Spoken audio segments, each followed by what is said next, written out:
ই আচলতে অসমীয়া জাতিটোৰ তেজত বৈ থকা এটা আমাৰ অসমীয়া সংস্কৃতি আৰু অসমীয়া সংস্কৃতি এটা বিশাল সংস্কৃতি আৰু তাৰে মাজত এটা গুৰুত্বপূৰ্ণ আমাৰ অসমৰ জাতীয় সংস্কৃতি হ'ল বিহু।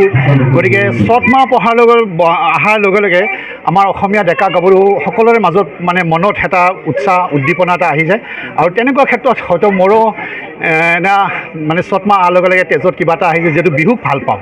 খুব সৰুৰ পৰা নাচিছোঁ আৰু আজিলৈকে নাচি আছোঁ আৰু বিভিন্ন কৰ্মৰ মাজতো হয়তো যিখিনি পাৰোঁ মানে ল'ৰা ছোৱালীখিনিক নৱপ্ৰজন্মক বিহু নাচৰ সম্পৰ্কে বা বিহুৰ লগত যিখিনি আমাৰ জড়িত কথা আছে গোটেইখিনি মই দিবলৈকে চেষ্টাটো কৰোঁ, অকল নাচটো নহয়।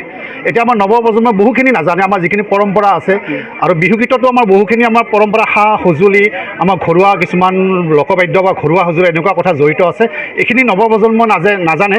মই এই যিখিনি 5 দিন হ'ল এই 5 দিনত মই সেইখিনি কথাও তেওঁলোকক দিবলৈ চেষ্টাটো কৰিছোঁ। মই যোৱা বছৰ আপোনাৰ এটা ছ'চিয়েল মিডিয়াত অধিককৈ জনপ্ৰিয় হৈছিল আৰু ভাইৰেল হৈ পৰিছিল। হয়, ৰাইজে আদৰি লোৱাৰ কাৰণে মই খুব ধন্যবাদ জনাইছোঁ আৰু সেইকাৰণে মোৰো নিশ্চয় দায়িত্বটো বাঢ়িছে আৰু আজি কেইবছৰমান ধৰি মই বিভিন্ন ঠাইত বিহু কৰ্মশালা দি আহিছোঁ।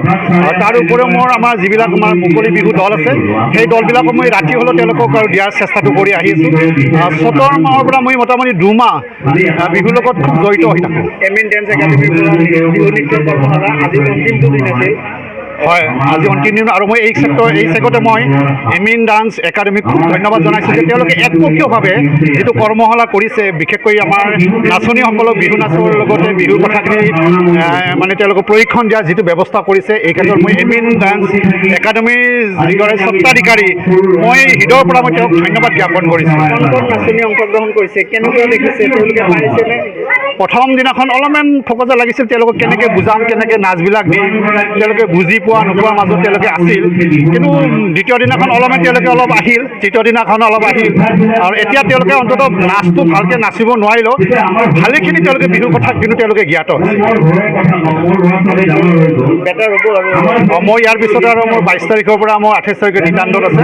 নিতান্ততো মই বিহু কৰ্মশালা দিম আৰু মই ইয়াৰ জৰিয়তে মই নিতান্ত বিহু কৰ্মশালালৈকে সকলোকে মই আদৰণি জনাইছোঁ, তাতো আহক, তাতো আমি একেলগে নাচিম আৰু বিভিন্ন বিহুৰ নাচৰ বিষয়ে বা বিভিন্ন বিহুৰ বিষয়ে আমি তাত কথা পাতিম। গতিকে সকলোৱে তালৈকে আহক।